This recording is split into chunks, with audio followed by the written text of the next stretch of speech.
Good morning. Thought I would drop this on my site for just, I'll try to make this very, very short, but being a pastor and being the founder of Christian Conservative Coalition, cccoalition.com, we're trying to put biblical values in the voting. Being a pastor and being involved in biblical values, I love the end times and I love the nation of Israel. And it's very interesting when I read an article, and some of you may not even care to listen to this, but I think it's interesting for everybody because it deals with the world we're in, the chaos that's in the world. They're having an issue over in Israel with the parliament. One of the conservative members just resigned, and some are saying she resigned to cause chaos and destruction and trying to hasten the Messiah coming. The Messiah has been mentioned around, Of course, we believe that Jesus Christ was the Messiah and he came to earth, but they're still looking for their Messiah. And so there's a lot of talk about that. And it's interesting that if Israel's starting to talk about the end of the world or the chaos that leads to the end of the world, then it may be getting a lot closer than what we really think, although I think it's just could happen any day. However, beside the point. It's interesting because here's what they're talking about, and so when I finished reading the article, the last two paragraphs really summed it up great with me. It says the Christian world tends toward the view that God's will is going to be accomplished in His timing.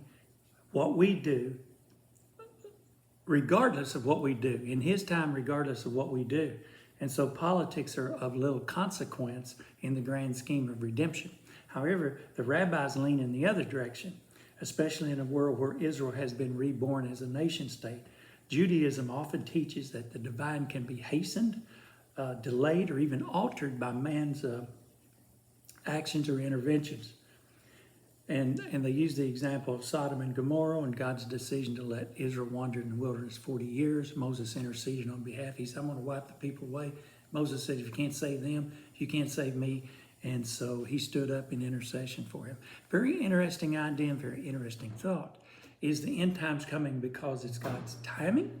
Or is the end times coming because we could pray it off, or we could pray it quicker, or whatever? And so it's two schools of thought. Most Christians believe that God has a set time. I firmly believe, and I could be totally wrong in this, but this is my belief. I believe that just as the first coming of Christ was predicted in the Old Testament, and it seems that it is a set period that he was to be born exactly when he was.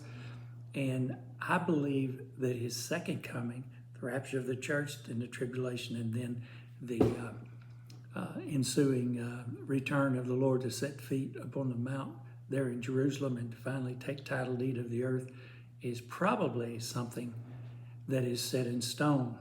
However, I can be wrong, and that's something for you to decide for yourself and think about. The main point is be prepared and be ready for whenever the Lord may come. Hey, I hope you've enjoyed this. Just a little thought from the Middle East. God bless. Have a great day.